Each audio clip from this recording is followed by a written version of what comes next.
3 दिन पहले परम श्रद्धेय महान विद्वान भद्रानंद विजय जी महाराज साहब का भी स्वर्गवास हुआ। ये जन्म से जैन नहीं थे, ये बांकली राजस्थान के निवासी थे। एक घांची परिवार में आपका जन्म हुआ था। एक अजैन परिवार में, घांची परिवार में जन्म लेकर जिन शासन को पाने के बाद में भी बखूबी उसे निभाना, बहुत शुद्ध सम्यक दर्शन, सम्यक ज्ञान, सम्यक चरित्र की परिपालना करना और प्रतिपादन करना, एक अजीन परिवार में जन्म लिए हुए बासिंदे के लिए सामान्य बात नहीं है।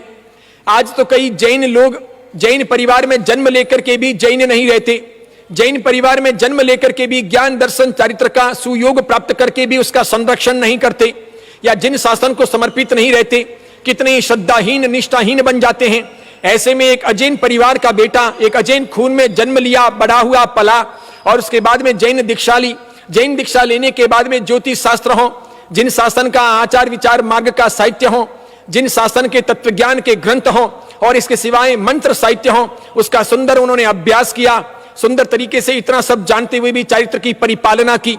ज्योतिष के इतने ज्ञाता थे, लेकिन वे पंडित पुजारी की तरह दुकान खोल करके नहीं बैठे थे। भद्रानंद विजय जी महाराज तंत्र मंत्र साहित्य के भी अच्छे ज्ञाता थे, लेकिन वे भी चमत्कारों के लिए, लोगों का सम्मान पाने के लिए, लोगों को डराने धमकाने के लिए उसका उपयोग नहीं करते थे। उन्होंने बढ़िया तरीके से रिंकार की साधना की थी, तिजुपहुत की साधना की थी, नाना प्रकार के उन्होंने यंत्र बनाए थे। वे अलग प्रकार के ज्योतिष के जानकार थे। उनके मुहूर्त बड़े निराले होते थे। वे अर्धरात्रि को आते थे, लेकिन उनके प्रति लोगों की गजब की श्रद्धा थी, और ये श्रद्धा आचार विचार संपन्नता की वजह से थी। देखो आप, वर्षों तक भद्रानंद विजय जी महाराज मजबूरियों की वजह से अकेले रहे। उनके शिष्य का स्वर्गवास हो गया और उसके बाद में वे अकेले हो गए। गुरु के बिना, शिष्य के बिना वे अकेले रहे। लेकिन जहां कहीं शेष काल में हो, चतुर्मास में हो, भले वे एकल विहारी रहे, कभी उन पर अंगुली नहीं उठी, किसी ने उन पर संदेह नहीं जताया, कभी उन पर किसी ने शंका नहीं की। क्यों? क्योंकि उनके आचार विचार, उनकी निष्ठा, उनकी धर्म भावना एक अजैन कुल में जन्म लिए हुए होते हुए भी ऐसी थी, अव्वल नंबर की थी, शानदार थी। मैं कई दफा उन्हें मिला, आखिरी बार में रेवदर में मिला था, दर्शन किए थे, पावन बना था।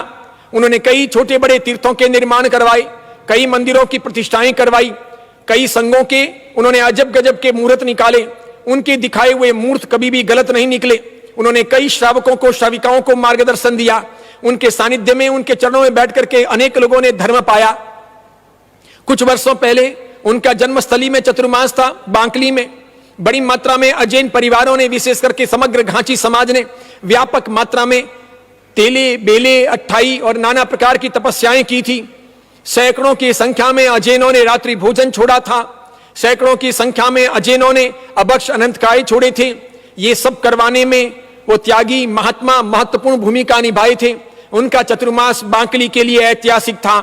जिन छोटे बड़े गांवों से वो गुजरे, जहां जहां वो शेषकाल में चतुर्मास में रहे, उन सब की स्मृतियां वो बिखेरे हुए हैं। उन महान भद्रानंद विजय जी महाराज साहब को भी भावभीनी श्रद्धांजलि।